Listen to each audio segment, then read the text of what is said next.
Hello, everybody. Leslie O'Leary here, and welcome to my studio.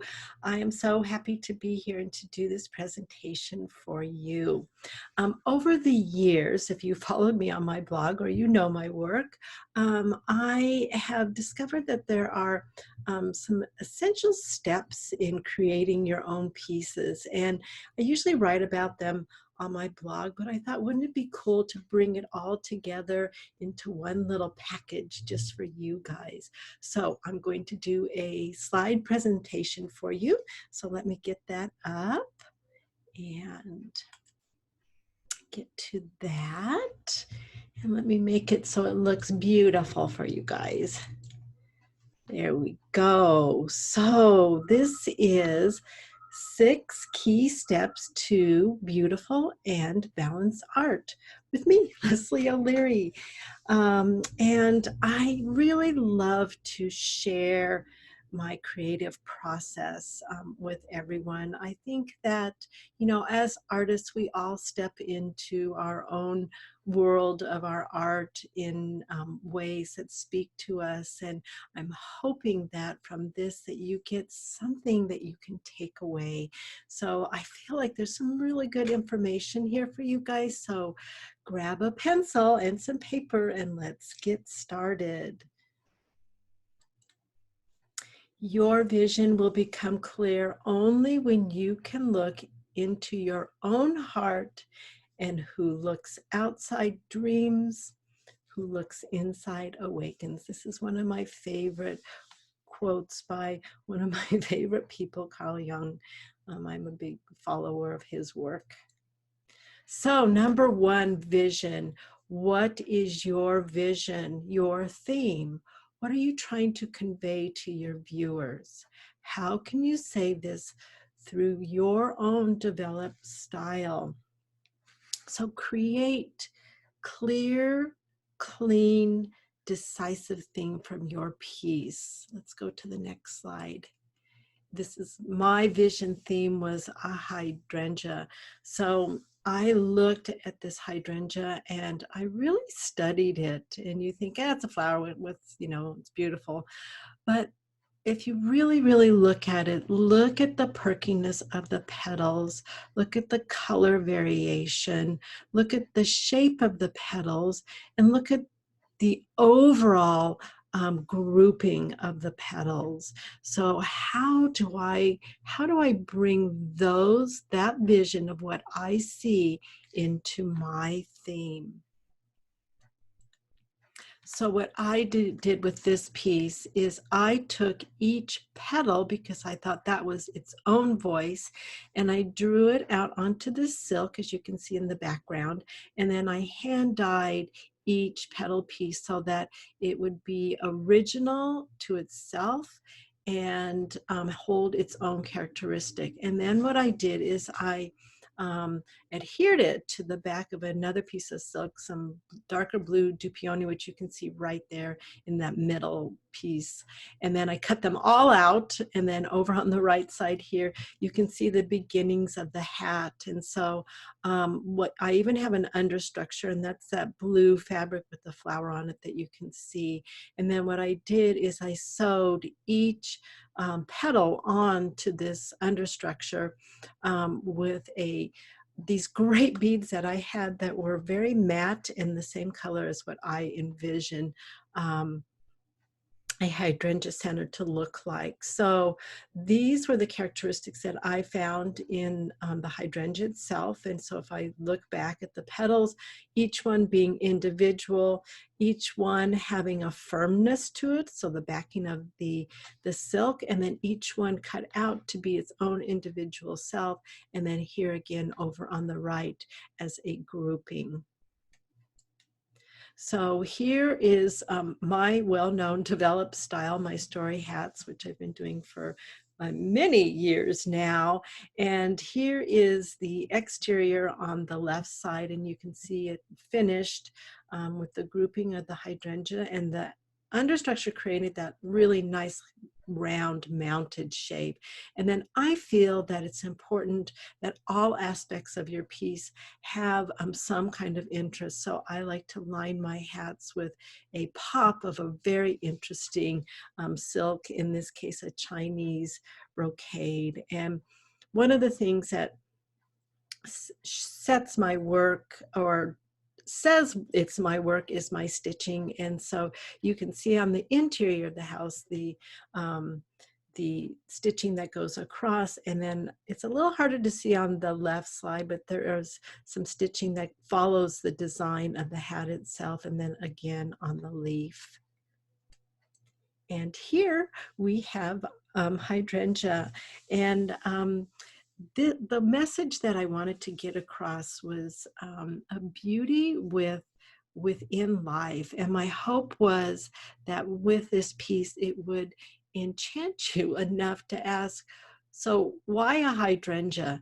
You know how much I love symbolism. Hydrangea symbolizes expressing love, gratitude, heartfelt sincerity, enlightenment.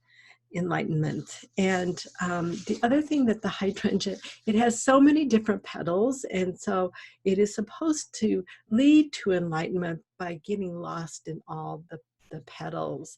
The other thing with this piece is hydrangea has a perkiness to itself, and so her dress, I wanted, so this is a silk, but believe it or not, this is a Chinese silk brocade with a very contemporary pattern on it.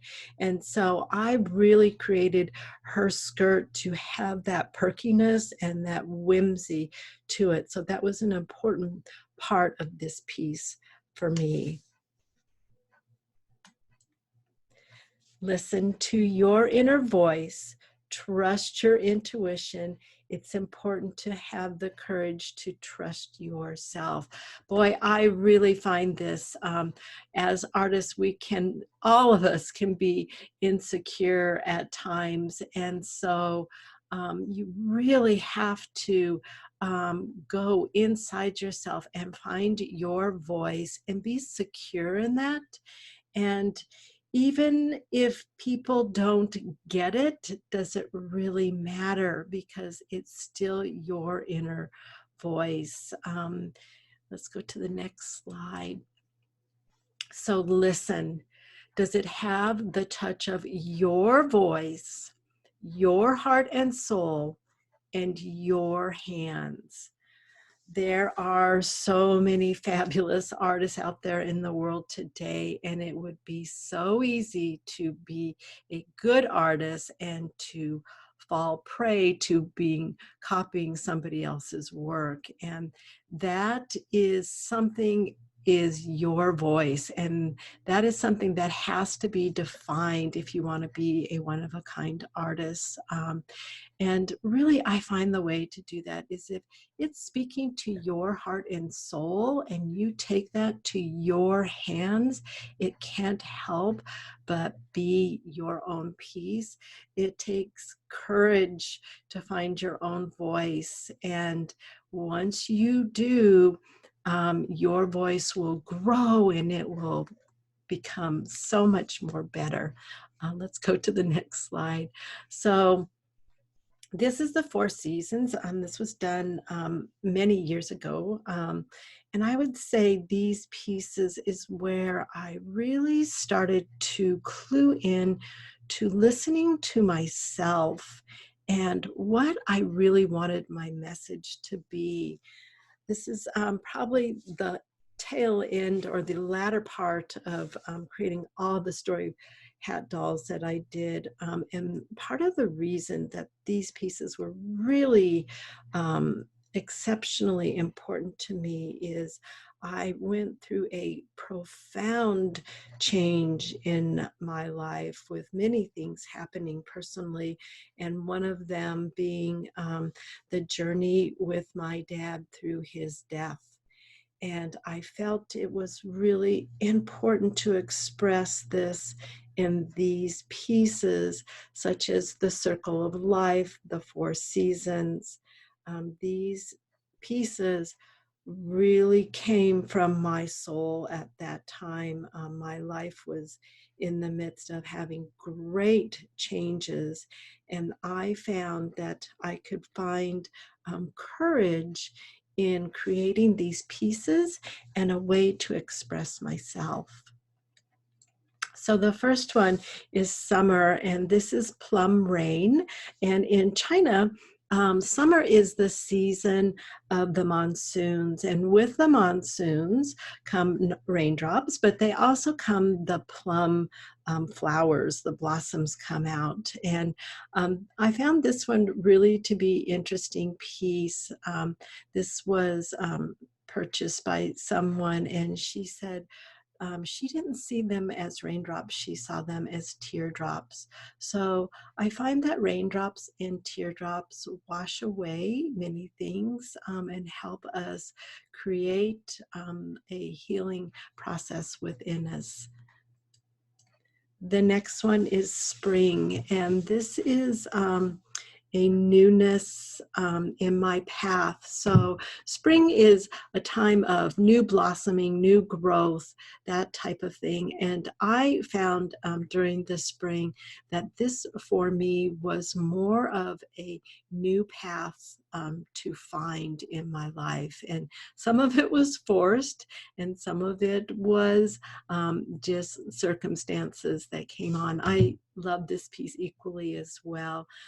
All the little flowers on her head dress are metal pieces that I put together, and before putting them together, I painted the metal pieces so that they would have a variation of color, and then the vintage pearls, and of course all silk. These pieces are all silk with vintage kimono and Chinese brocade. This one is Fall and Beautiful Haven, and this was right after the death of my father, and I felt pretty wounded by many things that had happened personally in my life, and I really felt like I needed to have a sense of protection in a way, and the red Chinese lantern pod, if you guys are familiar with that, it encases a little seed inside. And so this one is called Beautiful Haven. So the little red end caps of the tassels I painted to depict that. And my tassels are all handmade. Again, the vintage kimono, and I added these sequins to it. And finally, winter. And this was the time for me that I really needed to retreat and re-nourish my own self. So go into a bit of hibernation and regroup and regain my strength again. And here we have a little bit of fur along her hat top. The Chinese brocade is her hat, and I love this color. And again, the flowers made from metal with the vintage pearls.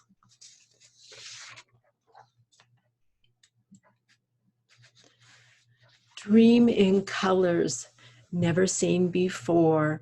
So we are so used to going into our own color palette, and I want to talk a little bit about color and balance. So color palette, this is something that I feel is really important to delve into. So think carefully about your color palette that you choose for your piece. Will it express your vision? I feel like color has a voice, and so will this color speak what you are trying to say? What fabric colors would your piece have in their culture, be it real or be it from your imagination? So it can be your own fantasy land that you create, and you can make up the colors of that land to be whatever you want. There are also colors of each culture that speak very much so for each culture. And the color wheel, this is one of my favorite color wheels because it has so many different variations of color on it, but it also has an emotional response. And some of them I agree with and some of I don't, but it doesn't really matter. But I love this color wheel. So if we look over on the left, that's what we see. And then I took it, and if we look over on the right, you see the orange, which is in the upper right hand area, like at say 1 o'clock or so, and then directly across would be a complementary color, which would be blue. So what I really like to do is I really like to use colors in threes. And so what I do is I split away from the direct opposite, and as you see on the lower right, I went with a magenta, and then I went with a green, which would be the balance of the three. But then I even like to springboard even more so off of that. So you see, I went into more of the pea green of this. So this piece next will show you what I did with these colors. So this was a piece, this is called Happiness, and she was created for dear clients in memory of their mother that had just passed away. And she had brought a lot of happiness to her family, and the clients specifically wanted yellows, oranges, and pinks.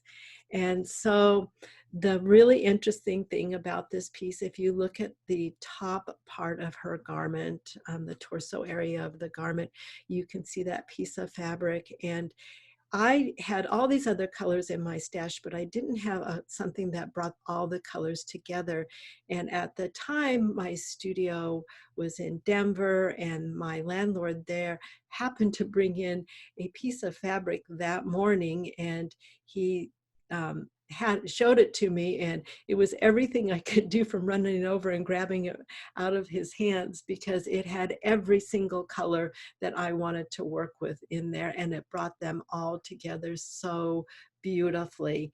So if we look at this and we look at the top to the bottom, so this is how you read a doll. When you look at a painting, you look at the painting straight on, and it's a two-dimensional piece, so you read it like a clock. So you start at, at midnight, and you go around with the big center point of interest being at like 3 o'clock or so. But dolls are different. They're more linear. And so if you look at this on the right hand side, you can see where I labeled the colors. So we have orange at the top, orange at the collar line, orange at that panel, orange along the bottom of her pants, and then the same with magenta and gold and green. And the magenta is more my peek out color in this piece. And if you look over to the left side, you can see her hat. And again, I used the metal pieces that I painted and created into little flower blossoms. And then these other gold pieces up there are paper, and I used a liquid gold foil and painted those, and then little tiny sequins all around. In the interior of this hat is this really funky gold yellow that really didn't go with anything, but they wanted yellow in their piece, and so that's where I put it. I put it under a little sunshine under her hat. And again, the tassels, I love to make my own tassels. I love to make everything for my doll, so everything is original on the piece. The next one this is Turtle Charm Girl. So this, a lot of you guys have not seen my non-Asian pieces, and this is one of them, and this was done for a client. And I fortunately had these, and still have some of these exquisite African cotton fabrics that I collected a long time ago and have held on to them as cherished pieces. And now I'm starting to use them. And this piece was done for a woman who wanted a doll of African ethnicity. And so I loved creating this piece, Turtle Charm doll. The turtle is within the gorge, you can't really see it. And the colors here were bright and happy and playing off again. I wanted the blue to be really there's your eye catcher. So at the top, the collar line along the bottom of the skirt, carrying it down to the pants bottoms, and then again on the soles of the feet. So all silk, done in a silk crepe, and then with the African fabrics. And this one is Peace Within, and she was created for a dear friend and who is also an avid collector of my work. And she loves the color of the autumn values of color. I had this extraordinary, in the middle, a little bit of this extraordinary aubergine colored silk, and that was my starting point. And I pulled fabrics from there. And this is a mix of, there's some Indian fabrics. I'll show you later on around the bottom of her pants. So I do pull from different cultures to create my pieces. With mostly the largest piece is from an Asian country. It could be China or Japan. So the other thing I like to do is I like to step out and look at architecture from that country, because most of the architecture most countries have their own specific architecture that you can draw on. And so you can see the shape of the roof line of here, which I'll show you in a little bit what I did with that. And then I have this beautiful silk brocade that has these medallions on them, which I feel like are really something special to work with. So here is that aubergine fabric on the left side, and I use that for the panel along the bottom, and then the silk brocade that I had, and the collar line is actually a piece of vintage kimono fabric and then lined with silk dupioni. The top of the pants are Japanese vintage kimono fabrics, and then here on the bottom is where I used the Indian fabric, and I find that they can speak or complement each other really, really well.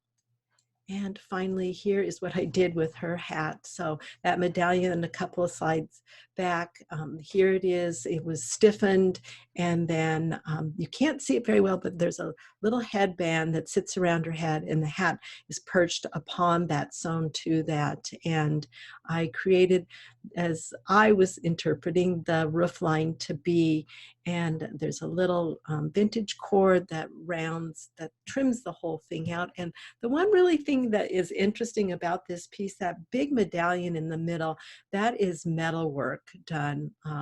And Denver many, many years had a Hare Krishna temple, and it had burnt down, and they were able to salvage some of the pieces from that, and they decided to sell these pieces so that they could somehow rebuild their temple again. And this was one of the pieces. So I have several of these, not a lot of them, but I have several of them. And the stone in the middle was missing. They probably took that out, and I replaced it with a piece of jade. So it's just kind of a fun piece of history that sits within this hat. And again, the tassels I made, and I did spring them out a little bit, so they again repeated the roof line. Exercising the imagination, experimenting with talents, being creative, these things to me are truly the windows of your soul, dear Bob Ross. Value and texture. So what is the lightness or the darkness? This is the value that depicts your theme. What textures express who they are and where they live. If we start to look a little bit deeper, we can look at your values or your lightness. And if you notice, in most of my pieces, they hold pretty true. So the lightness or darkness of the piece is pretty congruent through the whole thing. So I don't have a super pastel being overridden by a strong jewel color. And the textures we're going to talk about a little bit more. So really think about where your person lives, where your piece comes from, and what is their surrounding landscape that would contribute to the value of their clothing or even their skin tone. And then what are the textures that would be expressive of where they live. So here is Ladybug Charm Girl, and the whole thing started with the red, of course, because to me that is very Chinese. And again, you can see where I mimicked the shape of the roof line of the houses and the temples there. And I love this piece that's the crowning of her hat because of it's a Chinese brocade again in silk. And that red just worked in really nicely for that little top knot. And then the turquoise, of course, the opposite of red is green. And you can see where I jumped over in the color wheel again and scooted it off to the side a little bit. And this is all vintage kimono, two different pieces that just happen to be somewhat in the same color tone. The underlying one is a flat silk, whereas her pants has a woven design within it. And then I really wanted something to be somewhat bamboo-like and textural. And so this is her jacket was created in that. And then look again to, look at the shape of her hat, how it scoops around her neck. And then I carried that same design into the jacket along the bottom edge, along the hemline. So you can see that it scoops down from her waist to her hip line also. And then again, look at the red, where the red is so top knot, bows in the little ties, and then the skirt, and then bows on the shoes. And then the turquoise again, a little bit in the top knot to carry in through the underneath of the hat, and then to her little trousers. And you can't really see, but there's a speckly color on the bottom of her shoes that carries that. And I wanted to really mimic the earthiness of the gourd. And that was another reason that I brought in the texture of the nubby fabric of her jacket. I love these little gourds. And they're about the size of maybe a little smaller than a Roma tomato. And I get them and I clean out the interior, paint that interior gold. And then I don't wash the exterior. I like to keep that patina on. So what I do is I seal it. And as I seal it, all these really beautiful, magical colors come out and beautiful textures come out. Now we're going to switch over from something that's a little bit more, well, that is more monochromatic, and this is Alma Bonita. I love this piece so much, and she, to me, is part of, in a sense, part of my heritage, which is half Danish and half Spanish. So we have a little bit of both in the coloring and in the naming of the piece. And so she, to me, was something that needed to be expressed, is very gentle and very, I can't think of the word right now, but very gentle in her whole manner. So let's look a little bit closer at her again. And so you can see the heart, or the corazon, is casa, which is house.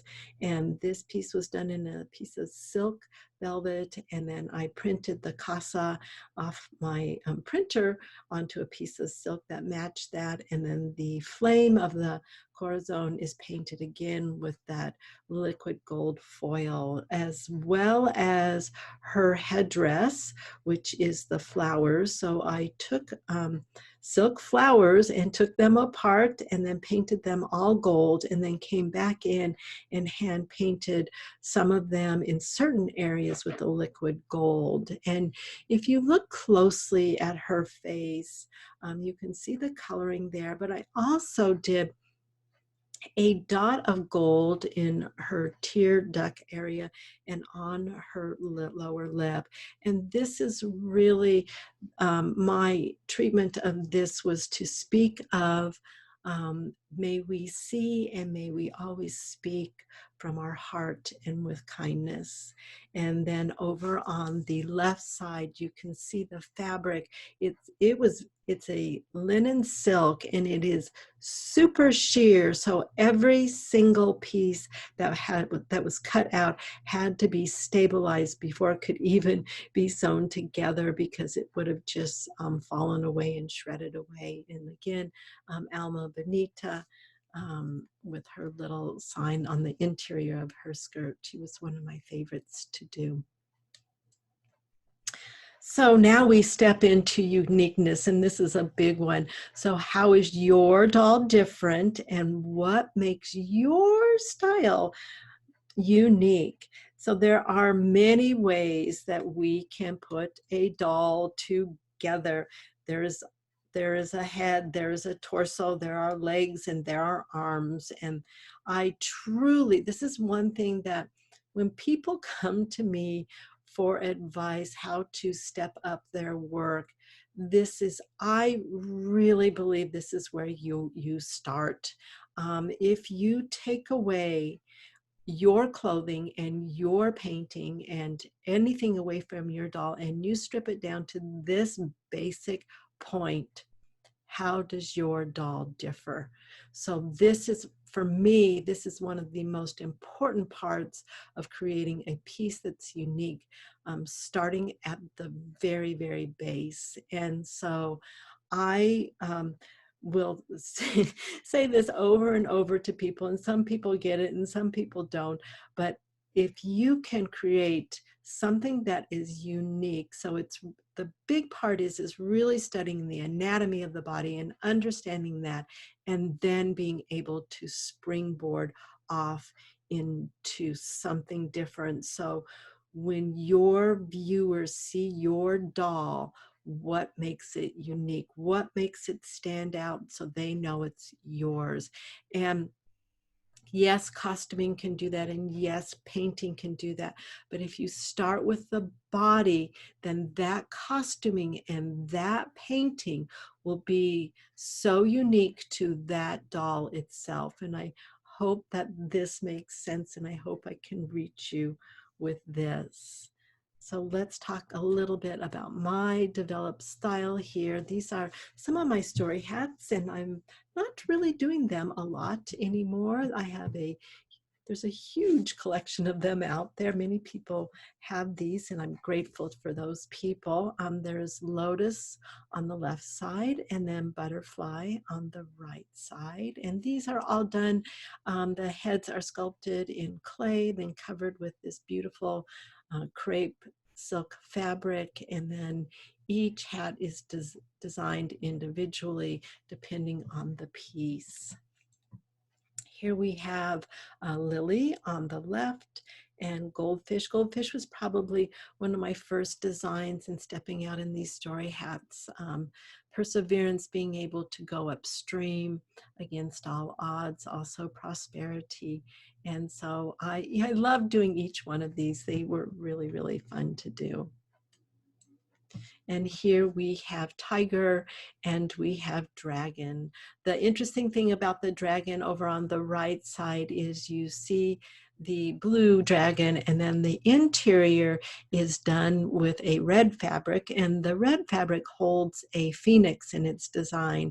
And dragon in the Chinese culture is known as male, and phoenix is known as female. And so I love to put both of those together in one piece, so that it's just a symbolism that I know that is there. Again, remember I stated back earlier that I said I really love throwing something in there that is an unexpected, or maybe even a little bit of a secret, of something that speaks to me. So look again at your pieces. Be curious into where your piece is coming from. What is your piece's voice? And if you listen and you speak from your heart, it cannot help but be your own. Stay true to who you are, and stay true to your vision, and it will become easier and easier over time. Your pieces will end up shining because that piece is where they were created. It will say, "This is me," without you even being there. People will know your work. Growth and comfort do not coexist. And boy, many of us know this to be true. So the last part I feel is growth. And this is in my life where I went through this transformation. And now I finally feel like I am starting to go into another part of it, to transcend where I was and to find a meaning and a place to land.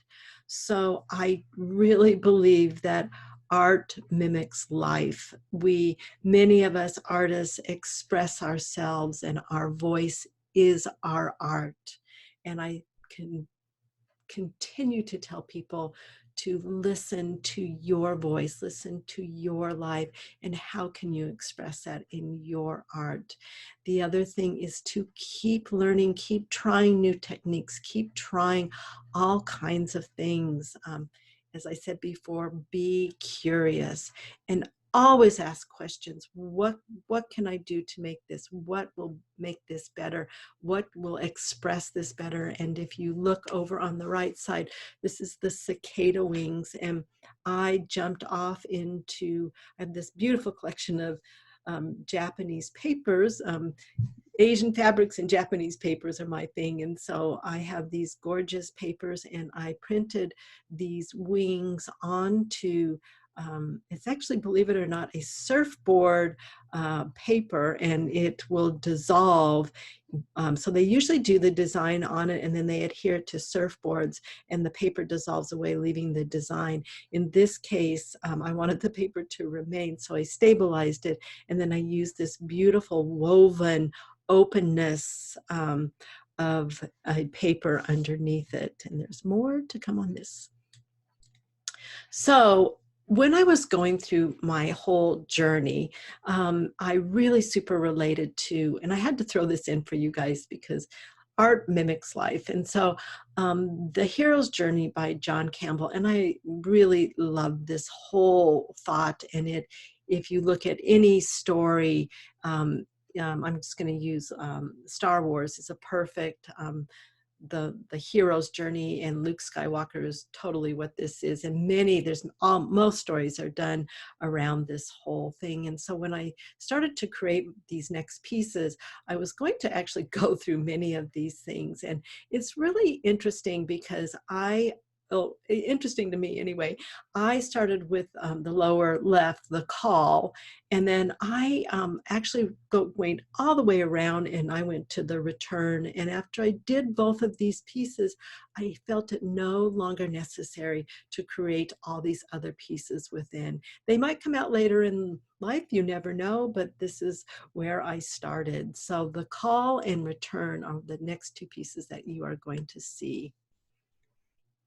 So this is how she started. She started as a blank slate in a very quiet position, and also a very reflective position. And she sat like that, believe it or not, for probably a year. And it just wasn't time for her to come out. She sat on my work table just like that, and just patiently waiting for me to do something. And I believe that there's ideas or things floating out there in space, in time, in the ether. And when it is time, we can reach up and connect with it. And have you guys ever been working and you finish a piece and you say, wow, how did that happen?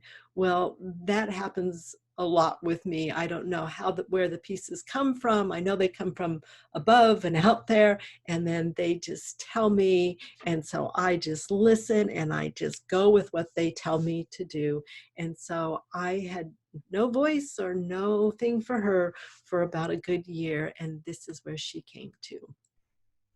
She ended up becoming Emergence, or the Call, Cicada. And when she came out, I took her apart. As you can see, I readjusted her head to be looking up, and of course, her wings, and then her arms mimicking the wingspan and reaching up, and her feet ended up trailing and flying behind her. This piece is pretty big.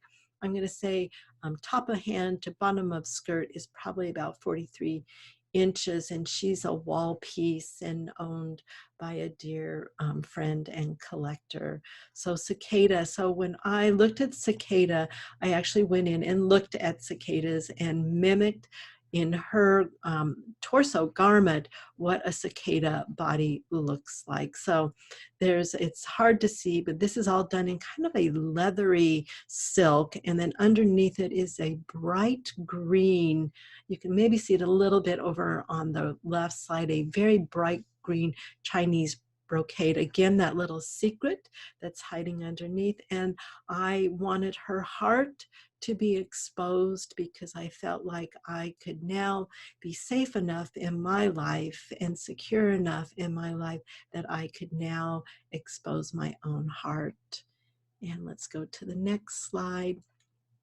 And here, this is her tree trunk skirt. And if you look over on the left, this was like a piece of silk fabric that was just almost 80 bucks a yard, and I took it and I distressed it, and I loved doing it because I felt like this is where I am in my life, still beautiful, but had some distress in it, but still able to express myself and to do really wonderful things. And so what I did is I created the skirt as a tree trunk. And so if you look at this, this is the skirt spread out, and it's on a piece of tulle, and it's all the roots that came down. And on the right, this is where her skirt was gathered together. And I'm just going to go back a slide so that you can see it again. So here she is.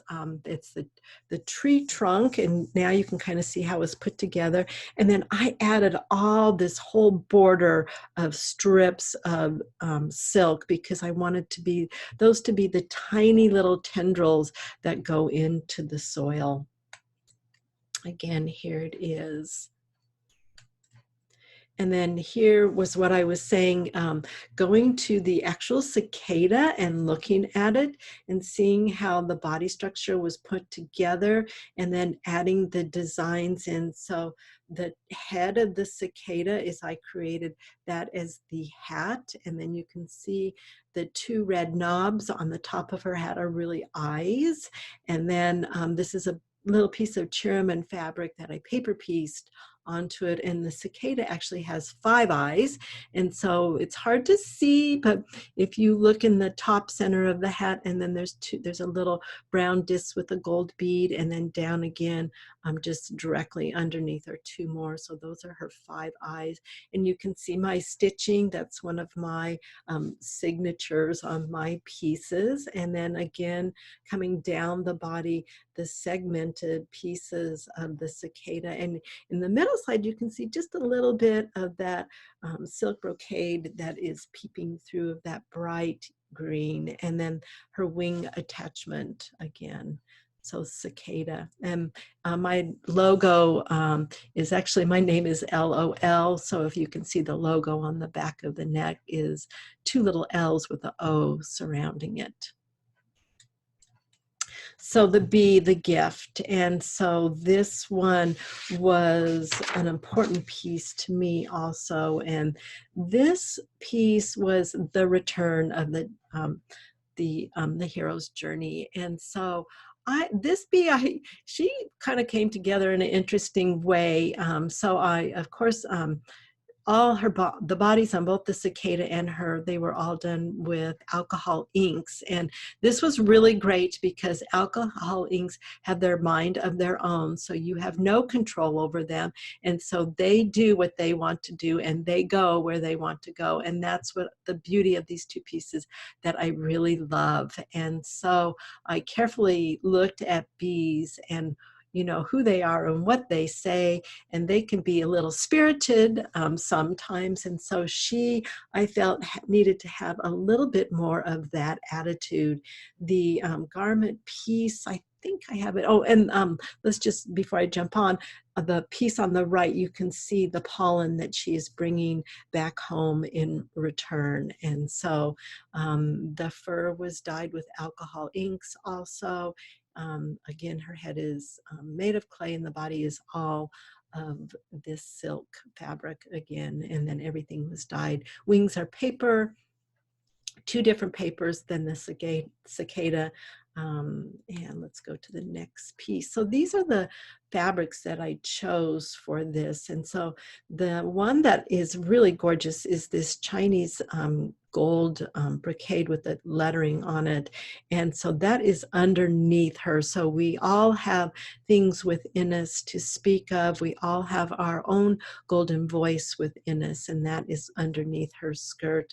And then I found this great fabric over on the left that was the striped, and I really liked it because it reminded me of a bee stripe, and then of course the fur, and then the gold.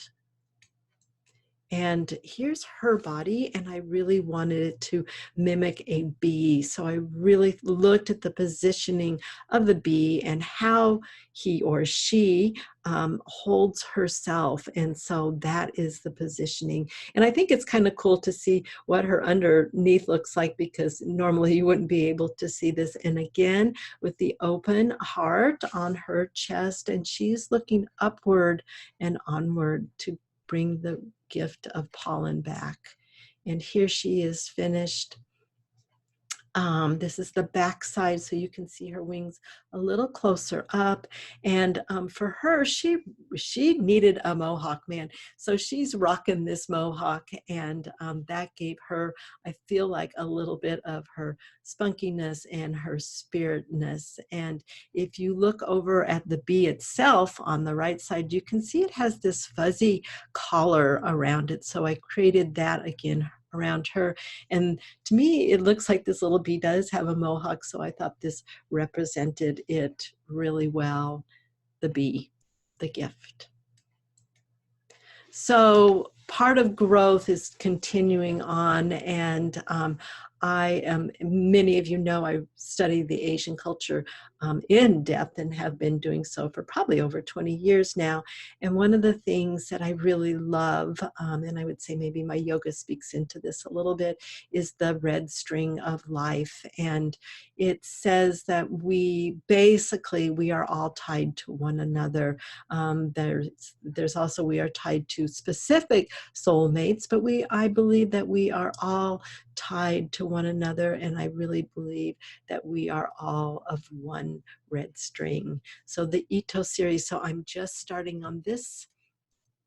And what I'm doing is I find this really exciting for me.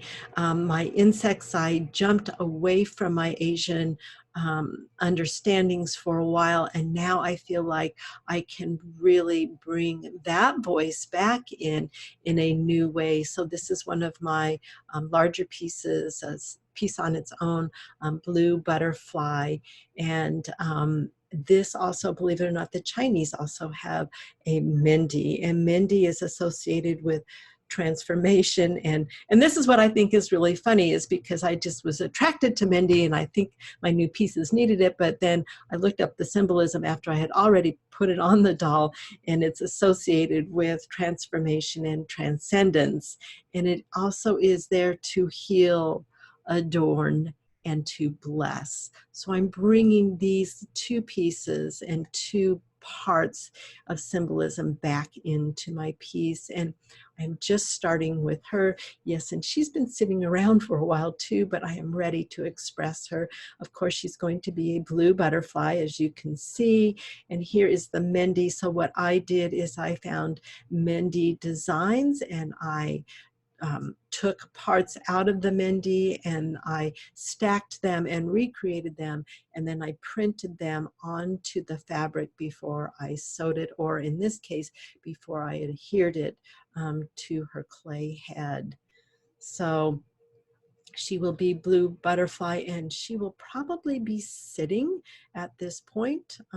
We never know. They have, like I said, they have a voice of their own. So that is my interpretation at this moment. But as I get started, it might change. Life is like walking the wrong way on a moving sidewalk. Walk and you stay still, you stay put. Stand still and you go backwards.